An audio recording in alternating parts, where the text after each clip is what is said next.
बोल कार्तिक मास महात्म की जय। आज कार्तिक सुदी छठ है, कल भी छठ थी, आज भी छठ है। दो छठ हो गई हैं, इसीलिए गोपाष्टमी का त्योहार जो है परसों मनाया जाएगा। परसों अष्टमी होगी, कल सप्तम होगी। बुधवार को सप्तम है, वीरवार की अष्टम रहेगी। आज छठ है। कार्तिक मास महात्म का आज 21वां अध्याय। तो श्री नारद जी कहने लगे, इस प्रकार भगवान विष्णु के दूतों के द्वारा वचनों को सुनकर के विस्मित होकर प्रणाम करने लगे। धर्मदत्त बोला, सब मनुष्य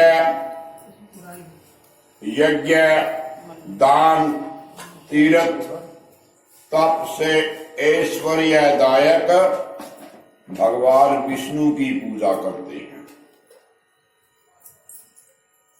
उनमें से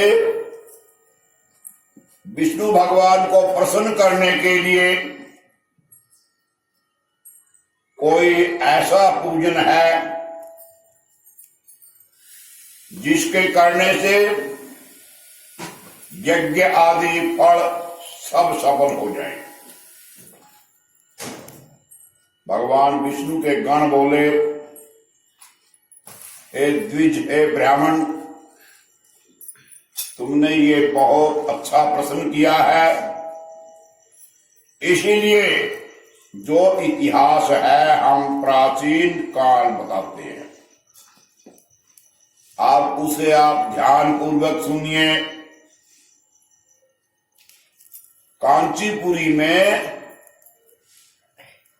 चोल नाम का राजा हुआ, बड़ा चक्रवर्ती राजा था। उसके ही नाम से चोल देश प्रसिद्ध हुआ। उसके राज में कोई आदमी दुखी, पापी, गरीब, रोगी नहीं था।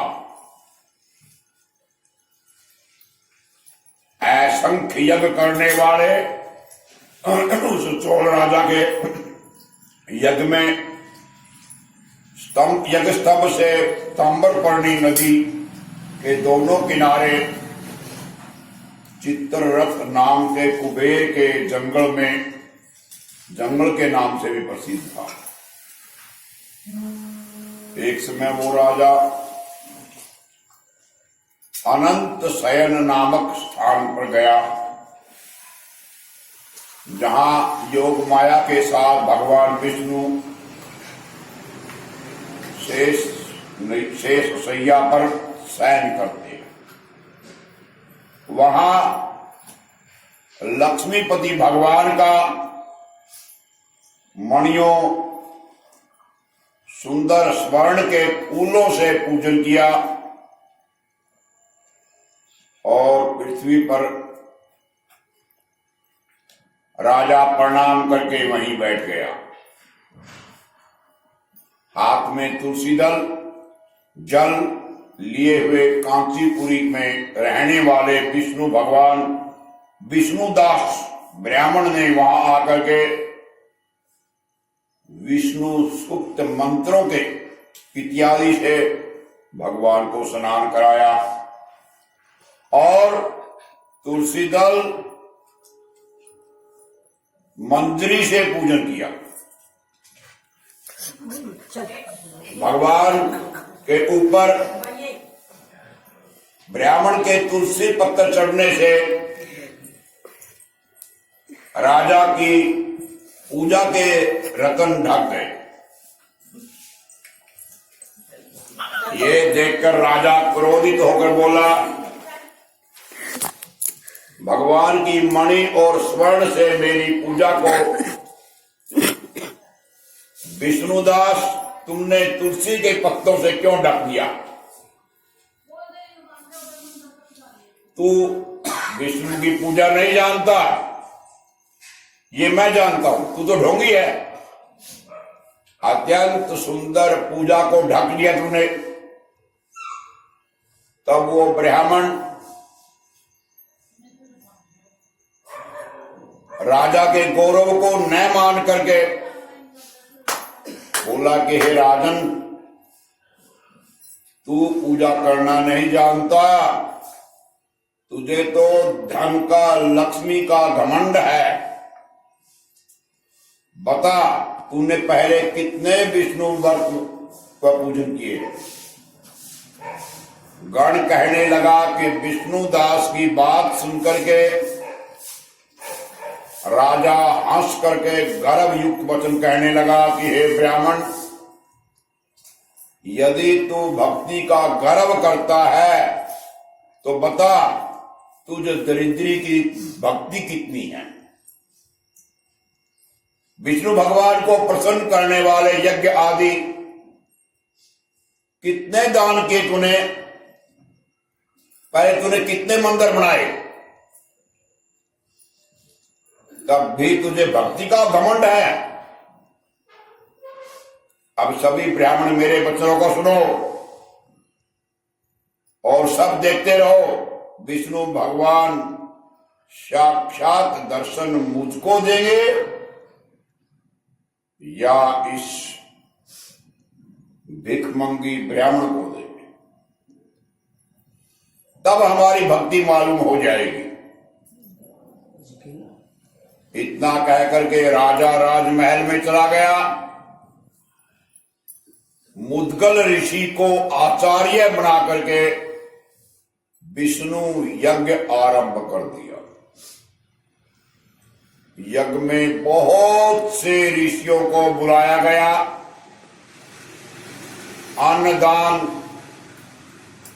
आदि, संपत्ति आदि दान की गई।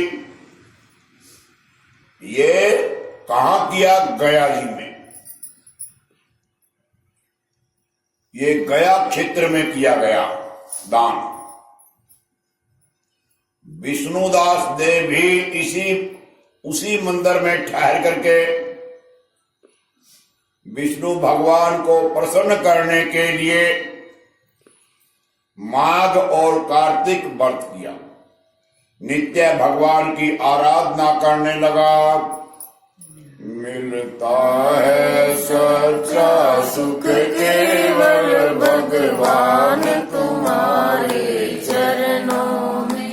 मिलता है सच्चा सुख केवल भगवान तुम्हारे चरणों में। मेरी विनती है पल पल छिन छिन रहे ध्यान तुम्हारे चरणों में। विनती है पल पल छिन छिन रहे ध्यान तुम्हारे चरणों। इस प्रकार माघ के महीने में और कार्तिक के महीने के सारे व्रत किए। तुलसी का पेड़ लगाया। एकादशी के दिन द्वादश अक्षर मंत्र और षोडशोपचार पूजन करके नित्य नाचना गीत आदि मंगल कार्यों से प्रतिदिन पूजा करने लगा। नटवर नागर नंदा बजो रे मन गोविंदा। नटवर नागर नंदा बजो रे मन गोविंदा। सावरी सूरत मुख चंदा बजो रे मन गोविंदा। सावरी सूरत मुख चंदा बजो रे मन गोविंदा। विष्णु भगवान की प्रसन्नता के लिए माघ के महीने में, कार्तिक के महीने में विशेष नियम और उद्यापन व्रत भी किए। इस प्रकार सारी इंद्रियों को वश में करके भगवान विष्णु की आराधना करते हुए राजा चोर और विष्णुदास ने बहुत समय बिता दिया। दोनों ही भगवान की पूजा में संलग्न हो गए। हरे राम राम राम हरे हरे, हरे कृष्ण कृष्ण कृष्ण हरे हरे कमल नेत्र कटि पीताम्बर अधर मुरली गिरधर